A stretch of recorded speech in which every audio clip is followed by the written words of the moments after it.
He kept appearing everywhere I went, on the bus stop, near my building, even outside my workplace. Yet no one believed me. Everyone said I was imagining things. But the night I finally gathered the courage to follow him was the night I learned he wasn't a stranger. He was someone who knew me long before I ever noticed him. This is the story of the night I followed a man home and discovered he'd been tracking me for weeks. Before we begin, make sure to like, subscribe, and hit the bell icon so you never miss stories like this. My name is Arya, and I'm 27. I have a quiet life, a simple routine, and a habit of walking home alone after work. For years, nothing unusual ever happened, until 3 weeks ago, on a rainy evening when I first felt the sense that someone was behind me. At first, it was just a feeling, that strange weight on your shoulders when you know someone is observing you. When I turned around, there was no one, just the empty sidewalk glistening from the rain. I shook it off as paranoia. Maybe I was tired. Maybe I watched too many thriller videos. I tried to laugh at myself. But the next night, it wasn't a feeling. It was him. A tall figure standing across the street facing my building. Too still, too focused. I couldn't see his face clearly, but the outline was unforgettable. When I reached for my keys, he slightly tilted his head, as if marking the exact door I entered. It happened again the following day, and the next. Always the same distance, always the same eerie stillness. I began avoiding certain streets. I changed my route. I even left work at different hours. But somehow he was always there. It reached a breaking point when I saw him outside my grocery store, pretending to check his phone while glancing at me through the reflection on the glass. My heart thudded with a mix of fear and anger. Why me? What did he want? That night, walking home, I saw him turn into the next street. Something inside me snapped. I'd lived in fear for too long. If no one believed me, fine. I would prove it myself. I followed him. At first, I maintained distance.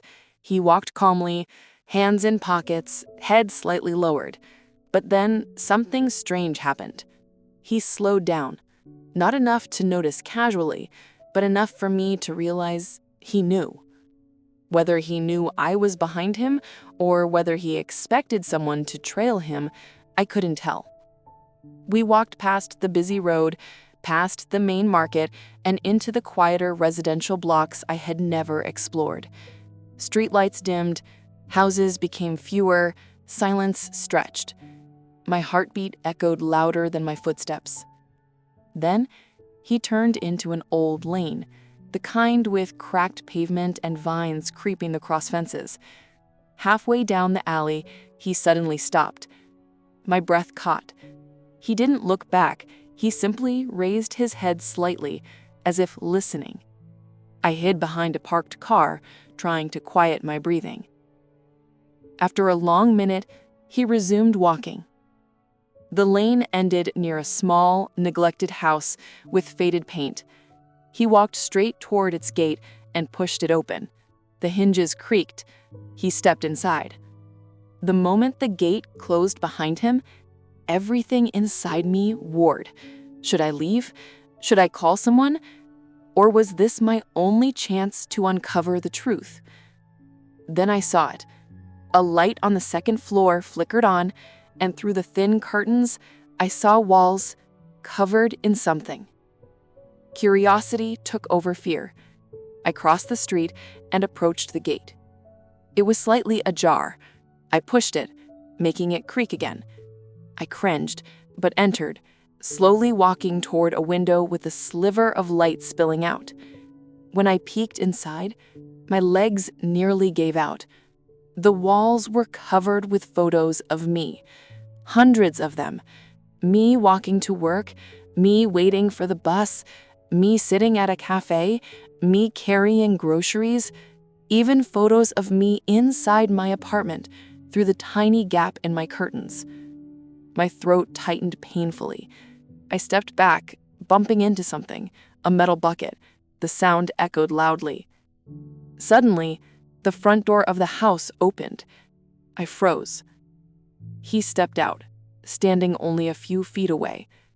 This time, I saw his face clearly.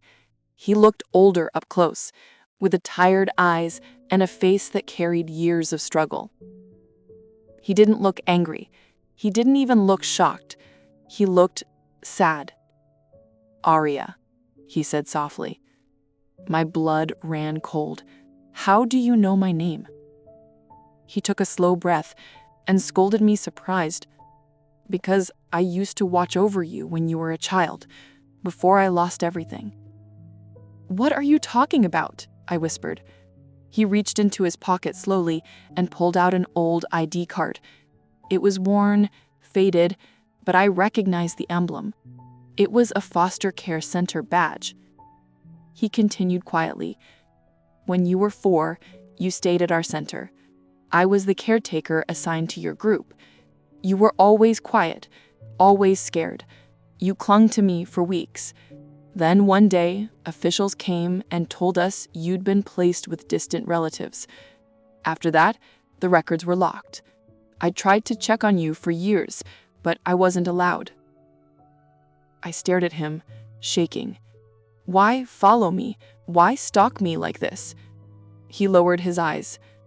"Because I finally found you, and I wanted to make sure you were safe." My stomach twisted. "Safe from what?" He hesitated. "2 weeks ago, someone else began watching you. Another man, younger. He stood near your workplace at least 3 times. I tried approaching him, and he threatened me. That's when I realized you were in danger again." My legs went numb. "You think I was the threat, but I was trying to protect you. I took the photos to track your routine so I could intervene if anything happened." For a moment, the world spun. Everything I feared, everything I imagined, was twisted into something I hadn't seen coming. I slowly backed away. "Why didn't you just tell me?" he asked softly. "No, because I knew the truth." He stepped back toward his house. "Go home, Arya. Stay alert. And if you ever feel unsafe, come here. You may not remember me, but I remember you." I walked away, trembling, my mind spiraling with fear, shock, and a strange ache I couldn't explain. When I reached my apartment, I checked outside. The man standing near the bus stop, the younger one I had never noticed properly, was there again. But the older man was right. He wasn't looking at me. He was looking at my window. And now, I finally knew who the real danger was.